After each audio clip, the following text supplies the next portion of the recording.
Hello everyone. Welcome to Live at Epiphan. It is Thursday. It is 12 p.m. Pacific time and it is 3 p.m. Eastern. And we are here today at SVOD. Now, many of you were guessing what SVOD means, and it is actually Silicon Valley Open Doors. And what it is one of the largest investor conferences in the area. So what happens is startups come here to pitch to investors, and it's actually really exciting. So we are actually producing the video for this event, and which is why we're here today, and we decided to bring you this show. It's a bit different, but it's very exciting. Right now, I'm going to have George, who's the cameraman for today, give you a little sneak peek into the conference room. Look at that, really exciting. I think this person is right now doing a laptop orchestra. Anyway, there's all kinds of really, really interesting stuff at this. I don't know if you're getting the audio for this, but it's really, really cool. So it's gonna be a really cool show. We have a few very interesting startups for you. We've invited them over. We've lined them up, and we're going to be asking them questions. Commenters, please feel free to also ask them any questions that you have. We will try to answer them the best you can. Now, some of these startups are very much live stream related, so it should be an interesting show. Let's see, what else? What else did I have here? Hello to everyone in chat. We are monitoring chat. If we have any questions, we have a way of getting them. All right, I think we're ready for our first interviewee, and we're just gonna have a seat right here. Marina, welcome. We're only gonna have one microphone, so we're gonna have to share. Okay, right. Hello, everybody. So this is Marina, and she is from Maria. I'm sorry, Maria from artclever, and we're basically going to do little, 1-2 minute elevator pitches, a bit longer than an elevator pitch, but not quite a 5-minute pitch. So Maria, why don't you tell us about what artclever is and what you guys do?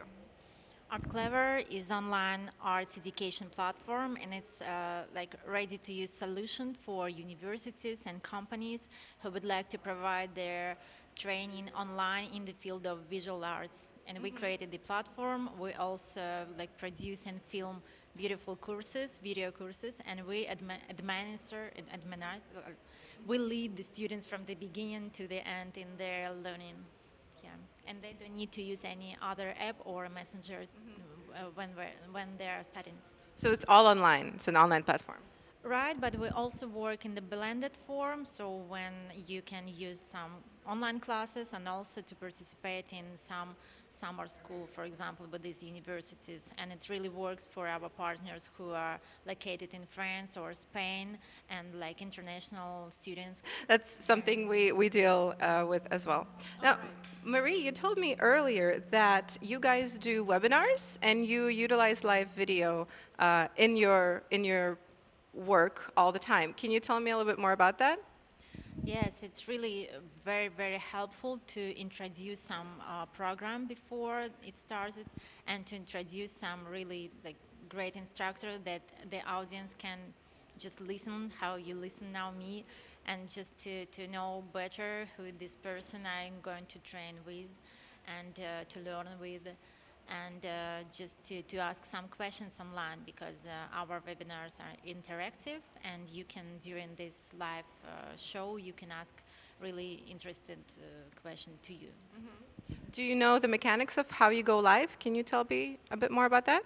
I'm not sure exactly, because we work with a partner and they provide this service for us, and I just know that it's limited with participants, which is really sometimes really uncomfortable, because it limited, for example, for 1,000 watchers in one time. Oh. And sometimes we need much more audience, and it's not very useful sometimes. Well, I think we have a website that we can show of yours. So artclever, and we might also pull up a webinar that you did. We found your webinar. We really liked it. It was great with Daria. Daria, Daria? yes. There is a high professional in Russia. She's like top stylist and set designer for interiors and some fashion photo shoots. Like, yeah. Does she do her webinars in Russian or in English? In Russian, but we translated already everything in English. We're just going to run it like during these months. Exactly. Translate like subscripts or Yes, right. But future courses, we will film it with like когда дублирование what is that called? with the voice. I mean, Voiceover. Voiceover. That's what it called. yes, right. With voiceover in English and in Chinese language also. Oh, Chinese as well. So that market is popular. Yes, it's very popular for us and interested for us and interesting for us. And we have many users actually living in China. I don't know how they started with us, but some proxies, I think. How many users do we have overall? We have over than 10K users, like graduates users, and many of them like going back to us to studying later with any other programs. Because when you just start to learn online and you see your results, it's really easy results. It's really easy to continue this and to get more programs because you know how does it work, how you feel in it, and what is your like progress and rate and score. And That's wonderful. I am an artist myself. I will definitely check it out. It was very interesting. From what I saw from the YouTube videos, it was really cool. Thank you. Thank you. Join us. Feel free. There are many free videos, and there are many free videos. So welcome. Just your opinion, your attention is really important for us, and we're always open to any feedback and any future courses. We would like to know what you're interested in. Guys, be sure to check it out. Do we have any questions from the audience so far? Nope. Okay, Maria, thank you so much. I know you have a pitch coming up. I wish you the best of luck. You're going to do great. Thank you. It's very scary, but I try to do my best. Thank you so much. Thank you so much for joining us. Thank you. Have a good day. So that was Maria. Be sure to check out artclever. It's a really cool learning platform. And we are welcoming our next guest. Hi, Gene. Hi. This is Gene, and he is from SPORTAMIX. Gene, please have a seat. From a lot of places. Oh, he's from a lot of places. Okay. So our next company that we're going to be talking about is called SPORTAMIX. And Gene, why don't you tell us a little bit what that all is about? Well, thank you for having me first. Oh, you're welcome. SPORTAMIX is a, should I hold it or? You can hold it, yeah, sure. Wonderful. SPORTAMIX is the first global networking platform specifically designed for the world of sports. It enables athletes that are continuously looking for ways to showcase their talent and advance their position to find coaches, teams, and such from all over the globe that are seeking exactly what they have to offer. On the other hand, well, you know, it's a proven fact. There's billions spent on scouting, and teams are continuously looking to create more opportunities for athletes, but do a better job by onboarding best possible athletes, but they have a limited success simply because of the budgeting issue. So our platform unites everyone from all types of all walks of life, as long as they have any, their footprint within the world of sports, to create a free profile, which has unique attributes for their talent, specifying that somebody's able to find them within a few clicks of a button from anywhere in the world. And we offer opportunities for everyone, including women, children, retirees, Paralympics, and it's kind of equal opportunity. Now, I heard that you also use live streaming in your setup as well. I think it was something about people who are located remotely, athletes who are located remotely, who can show off their talents via live streaming. Yes, it's something that's already embedded. We're, like I said, we're only 3 months old, but we have some of the top professionals from all walks of life, marketing, IT. Our platform supports that, and it offers ability for people to showcase their talent live. I mean, they can create a group and notify people that they have some kind of an event going on, and they can just share that right there and then. And as we go on, we're receiving, feedback, and we're just kind of adjusting and satisfying needs of community as we learn about it. Because again, it's interesting because depending on where you are globally, the localization, local culture, you have to make adjustments and give people, present things to people the way they see fit. And we're kind of learning and improving, but the whole structure has been live and has a number of users, and it's really working. So feel free to join at sportamix.com. Sportamix.com. I think we also have a video that is playing in the background that explains what your this one. Do we have any questions or comments from our live viewers? Everyone, thank you for watching. Thank you for joining us. Okay, hi. We're saying hi to lots of people back. Hello. So check out SPORTAMIX. It's basically like this global, I guess, cultural sports platform. You know what? If you can think of combining Facebook and LinkedIn and directing it for the world of sports, this is exactly what we've created. So it has definitely all the social features that you want, news feed, your networks, groups and such. But again, we define ourselves by offering search engine that is able to identify someone by their shoe size in another part of the world. So, like I said, guys, feel free to join, and I really appreciate having me here. Thank you so much for joining us, Jean. That was really cool. Thank you, Mark. Thanks. Pleasure. All right. So that was great. Perfect. Thank you so much, Jean. Of course. Yes, we will share all the links. We'll share all the links with all our startups, and you guys be sure to check out these startups. We're definitely going to be adding all of this to the section below, right after the stream. And, oh, I see George is joining me. Hi. George, hello, Canadian George. How are you doing? I'm great. How are you? I'm great. Yeah.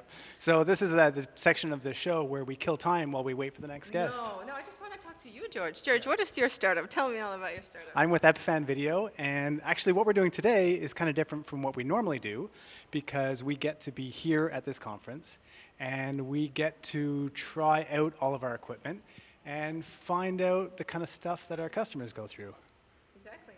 So how do you like it so far here, George? In California? Sure. It's nice. It's nice. Yeah, Is it is nice, yeah. Very nice. But in Canada, it's also getting nice now, so it would have been even nicer like a month ago. But I'm always happy to come down and see Silicon Valley and see to see you, Marta, and see Victor and Philip and all the other people down here. But the last couple of days have been kind of exciting and a little bit hairy, right? Chaotic, Oh, yeah. Yes. Well, we're putting together this live show, again, 10 minutes before. Right now, we're trying to collect all the startups who want to come and join us. But think about the fact that these startups are also doing pitches at the moment. So they're really nervous. They're worried. They're pitching to investors. They're not pitching to us. They're pitching to people with money. And so they're preparing, which is why they're kind of all over the place. And she wants to see your art. My art. Yeah, people want to see Marta's art. We all do. Okay. But some of these people pitching here, they have like a 1-minute pitch, and some of them get 5 minutes. Yeah. But imagine your 1-minute pitch, Marta. Oh my God. Scary. It's nerve-wracking. Yeah, so it's cutthroat on the stage. I saw a bunch of people doing their pitches before. They have 1 minute and 59:00. That's it. They kick you off the stage. That's terrifying. It's terrifying. And the audience for these pitches is like a ruthless group of investors who know, like, they've been through countless businesses and they need a lot of like critical information. So it's like that, what is it called? Shark's Den? Tank. Shark Tank. Yeah, Yes, it's Shark Tank live. So it's fun. Yeah. So we also want to remind you that we have that wonderful show Infocom coming up in Orlando, Florida, June 12th to the 14th. Yes, June 12th. 6th.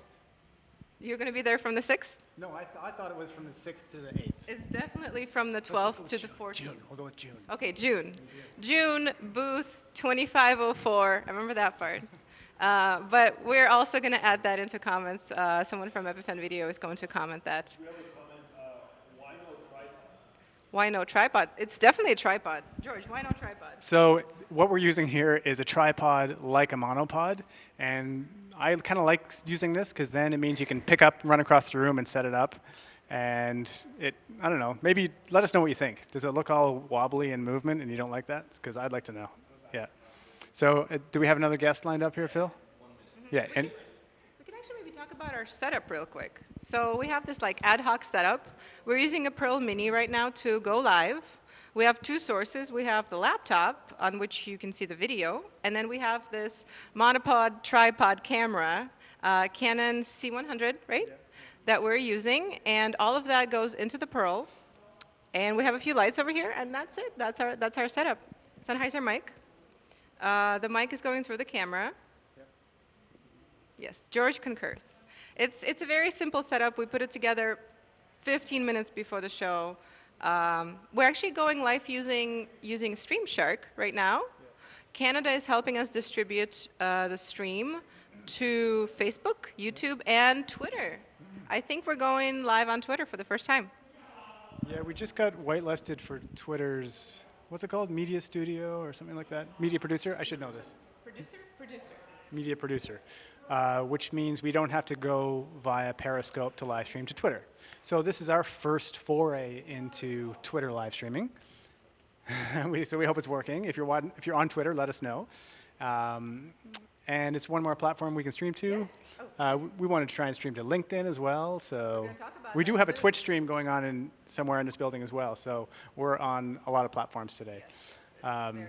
But it sounds like we have another guest coming, so I think I'm going to get the boot, right? Yes, a boot. Okay, see you later. Thank you, George. Okay, so we have one more. We have one. Okay. Wow! Would you like to have a seat, please? Okay. Hi, Jacque. I'm Marta. I'm Martha, I'm Jacque. Jacque. From New York City. Okay. We've got, So here's a microphone. Please tell us all about who you are, what you do, what's happening. let me put that there. Oh, that's I got it. I'll hold it. Put it down here. Does that work? Perfect. My name's Jacques You Rosas. can hold the microphone. My name is Jacques Rosas. I'm from New York City. We're here visiting the Open Doors Silicon Valley conference. And my partner and I, Eric Stitting, have developed an app called MYMOCA, which stands for My Museum of Contemporary Art. The app turns the entire world into one big art gallery. So it's a user-populated database, and you have 3 categories you can upload art in. You are either the artist, you are the art collector, or you found the art. Any artist from anywhere in the world can upload their artwork and fill out a credential page, adding as much information as they can possibly come up with about that piece of art, and then they upload it, and then anybody can find that piece of art if it's for sale, or even if it's not for sale. If you are an art collector, you can upload and create a catalog of your entire art collection.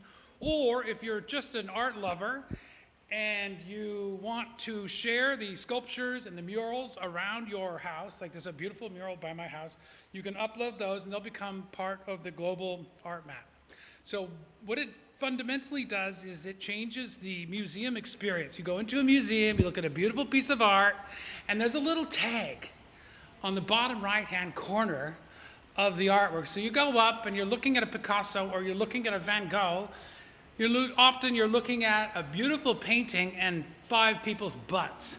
So what this does is it uses image recognition technology from across the room. You scan it, it will identify the artwork, and it'll tell you everything on your screen about that piece of artwork. So it eliminates that little card, which is aesthetically pleasing a little bit more. And that scan feature doesn't just work in person, it also works in film and television. So if you see a piece of art on a movie or on television, and for us, we have art in 60 Minutes, Good Morning America, The Today Show. If you scan the screen and there's a reasonably good picture of the artwork on the broadcast, it will also bring you back to the user. So to inspire people into uploading artwork, artists from all over the world, we use the app to curate the New York Museum of Contemporary Art. The New York Museum of Contemporary Art is a new museum, it's obviously a contemporary art museum, but painters and artists can upload their artwork and nominate their own artwork. Once you nominate your artwork, it goes into a vote and curate file. Other users, anybody, you don't have to be an artist, you could just be somebody who's helping us curate, you can go and you vote for the art that you like. There's a couple little rules. Once you vote for an artwork, you can never unvote, number 1. Number 2, you see an image of the artwork, you know how heavy it is, you know the materials it's created from, you know what size it is, and you know the origins of its inspiration. So you know everything about that artist except for the artist's name. So you have to vote for the art based on its aesthetics alone. Once you vote, you can never unvote. Number 2, after you do vote, it shows up on your public profile, and everybody can see what you voted for. So everybody has their own version of the New York Museum of Contemporary Art. Now, Jacque, can you tell me what that thing is? Everyone wants to know. Who is that? What is that? This is a sculpture by Mr. Eric Stedding. And if you go to the app, what's the name of the sculpture? The mask. It's called The Mask. If you go to MyMoCA, you put in The Mask, it'll tell you all about this piece of art. Eric just happened to be creating this when this conference came around. We didn't get in time enough to do a pitch and do a table, but we decided to bring this piece of art to inspire questions. So it is a series of small screens and cameras, and it ended up being inspired by Picasso, like a cockeyed eye, a weird mouth, and all of that stuff. So it's a battery-powered screen thing, and it's part of a series that Eric and I have been doing for the last 20-some years, video screens with projections, small screens, and many different applications. Are you recording this? Are you recording this right now? Or No, it is. It's just live. This does not have a recording device in it. Not yet, but you know. That's a good idea. Yeah, so it's a little awkward, but you know, it's supposed to inspire people into asking It's questions. a great conversation starter. That's what it's supposed to be. Wearing that at a party too. You can definitely, Get well, more attention. it's definitely for sale. Go to MyMoCA, put in The Mask. You can buy it right off the app, or you can buy anybody's art off the and we can want to create one just for you. You can do a commission. Now is it mymoca.com? MyMoCA stands for My Museum of Contemporary Art. It's mymoca.app.link. Right now, it's only a mobile app. Next year, it'll have a desktop version. That's awesome. Yeah. Thank you so much. That was You're really welcome. cool. MyMoCA on all platforms. Thank you. Thank you so much, Jacque. Ciao. that was awesome. Thank you so much for joining us. That's amazing. Guys, what did you think of that? Let us know. That was fantastic. Any questions about that? Victor, are there any questions about that? Cubism. Yeah, very good observation. Yeah. Very cool. I think we have one more guest for today, and I am really excited about this one. And yes, please come join us. Hi, how are you? Good. Marta, and you're Yinon. Yinon. from LUMITIC. Hi. Great. How's it going, everybody? They don't see me, or they do? They see you. Oh, they definitely see you. Okay, so this is LUMITIC, right? Correct. And please tell us all about what you do. This is really cool, you guys. Oh, that's the coolest thing ever. If you ever been in a concert or a sport event, you've seen people with bracelets like that. Well, this is nothing new that bracelets exist there in such events. What we have done, we took it to the next and ultimate level. We manufacture those bracelets which are more than 10 times stronger in terms of lumens.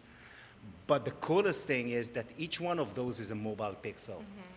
So it acts and reacts as a mobile pixel in the crowd. What you can imagine is if you look to the other side of the stadium or the venue, the entire audience turned to be a screen, a display screen, through which you can basically project any kind of image or a video, because those will change their colors and the intensity based on the signal that we will send them. That's really cool. I think, Victor, if you can show us the video too. Yeah, we actually have a video rolling in the background, but it's supported by your talk, so this is great. Yes, please continue. Even better, yeah. So what happens, it changes the experience both for the event center, right? Whether it would be the artist or the sport game or stadium, but it makes the audience part of the experience. They become an integral part of the experience where they illuminate and they create the visual effects, and visual effects in a scale and a size that never seen before. So think that sections 101 and 102 become a Coca-Cola ad. Or section 203 right above that, is a Nike ad. Yeah.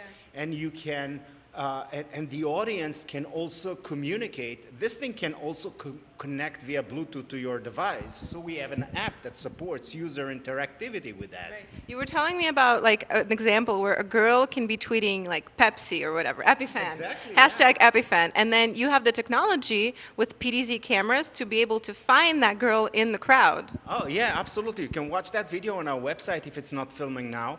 But yeah, a person or a person on the audience that wears that and paired it with his Bluetooth device, that's just one of the features of many features that we have. But it explains something about the interactive level of this product. If she sends a tweet or hashtag, we can detect it, associate it with her device and her location, and she can become the center of stage. All the lights will illuminate around her. She will become a beacon for light effects. That would be one thing. The other thing, people can compete on, the KISS photo or the KISS video at the beginning of the game, right? Or at the end of the game, right? It will be easier for the photographer to locate those, or people can compete with each other. The third thing is, through our app and AR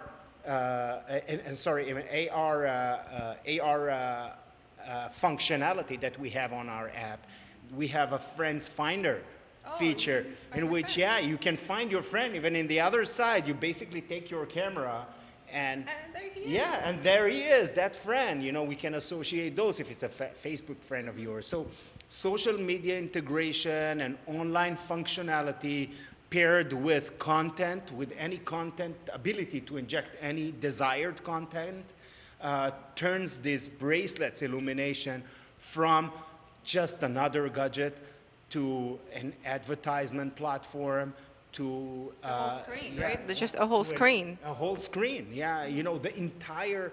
Imagine. My guess is that our customers will take it to the next level. Yeah. They will get creative and what to do in a setting where your stadium formation becomes a screen. It's a different thing that you can transmit there. You can transmit there things that you have never done before because of the shape.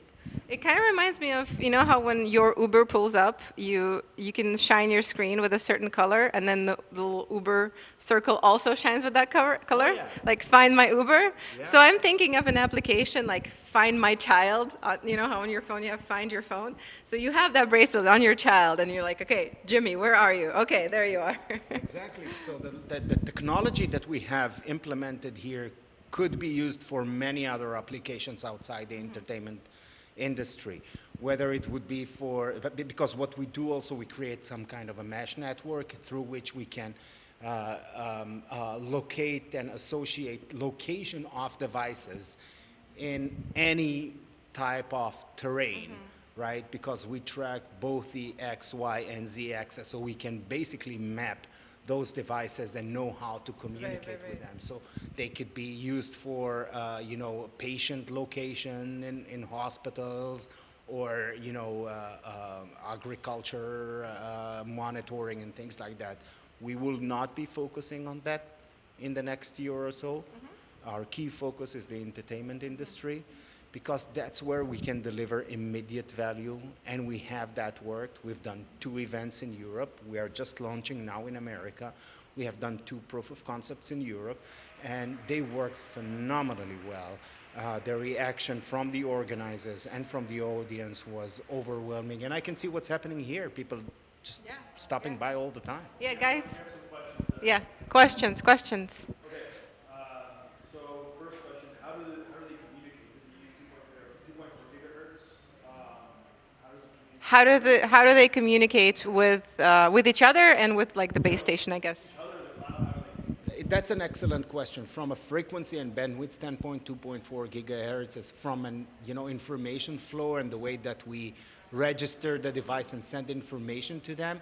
We have developed our own proprietary protocol to support that, because we need to inject a lot of information in mass, and we have done things that were a major challenge in operating 100,000 devices at once. Do you guys use 5G at all? Is that on your roadmap? This is not on our roadmap. This is a possibility which we examine. At this point, what we do see how we can utilize that in the future, but the network is not there to support it yet. How long does the battery last? That's a great question. It lasts more than a day for regular operation, like, whatever you see turn off and on, and basically responding to effects with any spectrum of light and intensity, so about a day. Several hours with continuous lighting, and these are rechargeable as well.